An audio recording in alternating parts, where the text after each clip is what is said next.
Another day, another J. Fern's Wife story. Halos maghapon na ngang hindi umulan, kaya konti na lang ang naagos dito sa kanal. At kapag hindi na nga ulit umulan ng malakas, ay baka bukas ay wala na uling tubig itong kanal. Masyadong lumalim na nga ang kanal dito sa tapat ng gate dahil sa lakas ng bulusok ng tubig nung malakas ang ulan. Sagana naman sa damo ang mga alagang kambing ni Richard dahil makapal ngayon ang damo dahil malimit umulan. Malinis na uling tingnan dito sa cording area dahil nakapag-grass cutter na si Richard. Ayan, nakapag-grass cutter si Richard. Pero hindi pa tapos. Hindi pa natapos mag-grass cutter si Richard, pero dito sa mga tinatalian ng manok ay nag-grass cutter na niya. Yung sa may tabing bakod ng cording area lang ang hindi pa niya nag-grass cutter at dun sa kabilang lote. Bukas na nga ulit itutuloy ni Richard ang pag-grass cutter doon sa kabilang lote at dito sa may bundok. Isinisingit nga lang niya ang pag-grass cutter kapag wala na siyang ginagawa pagkatapos niyang asikasuhin ang lahat ng mga manok. Katatapos lang ni Richard magpatuka nung dumating kami at napansin nga namin hindi pa rin niya na ilalabas yung mga manok na nakatali dyan sa cording area. Nasa tangkal pa rin yung mga stag na nakatali dyan kaya sinabihan ni Jayfer si Richard na ilabas na niya at itali dahil wala ng putik. Dito nga lang sa may malapit sa bumba at sa gilid ng bakod ang hindi pa nagagrass cutter ni Richard dito sa cording area. Pagkatalim na yung at sa dating talian na dyan. Alin ganyan? Doon yan sa may ano doon. Isa-isa na nga inilabas ni Richard ang mga manok sa tangkal at itinali na ulit dito sa cording area. Hindi na nga masyadong umuulan kaya hindi na rin maputik doon sa pinagtatalian sa kanila.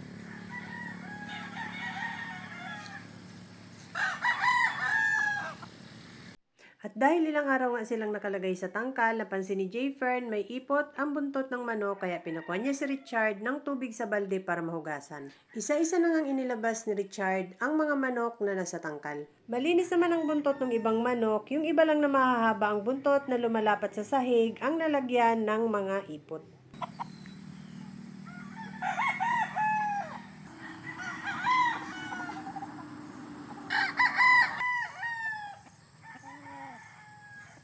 Ano na yan? Siminto na yan? Pwede talaga yan. Para mailagay yung isang tipi.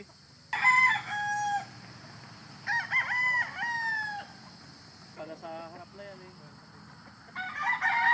Kala ko yung broodcock ang nilalagay din.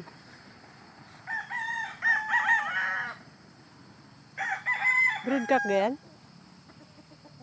Bukas sa akin dito.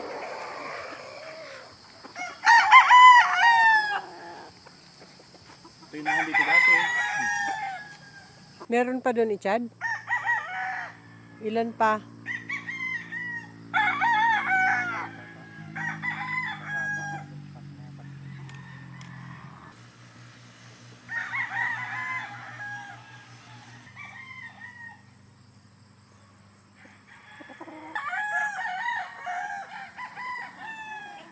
Pumunta nga ako dito sa range area at tiningnan ko ang mga manok tapos na silang kumain. Nanunuka na lang sila ng damo at maya-maya pa ay maghahaponan na yan dahil mag-aalas 6 na. Makapal pa ang mga damo dito sa range area dahil hindi pa nagagrass cutter ni Richard. Bukas na niya itutuloy ang pag-grass cutter dito sa range area. Sari-sari na nga ang mga sumisibol dito sa range area dahil dati itong palayan. May mga palay na sumibol ulit at meron akong nakitang mga saluyot. Ang dami ring sumisibol na saluyot dito. Masarap ngang ilagay sa mga bulanglang itong saluyot kaya nanguha ako. Nanguha ako, may gulay.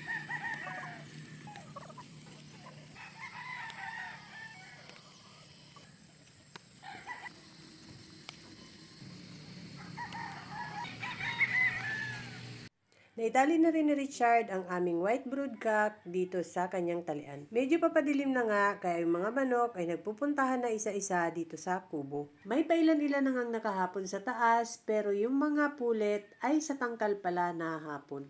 Ngayon wala nang laman ang mga tangkal, yung mga pulet naman ang naghahaponan na doon. Yung matatapang namang baby stag ay nilagay ni Richard dito sa kanang bahagi ng tangkal at yung dito naman sa kaliwa ay bukas ang ibang pinto para humapon ang mga pulet.